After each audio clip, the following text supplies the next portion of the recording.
નમસ્કાર મિત્રો, મારી ચેનલમાં તમારું સ્વાગત છે। મિત્રો, દુનિયાનો અંત થવાની વાતો સમાંતર રીતે સોશિયલ મીડિયા પર વાયરલ થતી રહે છે।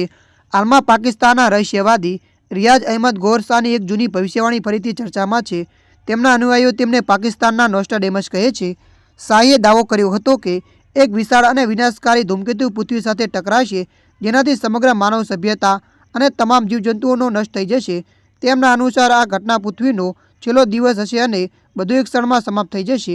તેમની ભવિષ્યવાણી અનુસાર આગામી 20-25 વર્ષોમાં આ ઘટના ઘટશે, જે સમયસીમા 2020થી 2025ની વચ્ચે આવે છે।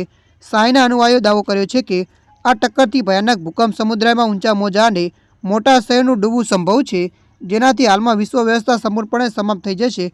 નોંધનીય છે કે રિયાઝ અહેમદ ગોહર શાહ પાકિસ્તાનના રાવલપિંડીના રહેવાસી છે। તેઓ 2001માં લંડનમાં અચાનક ગાયબ થઈ ગયા હતા।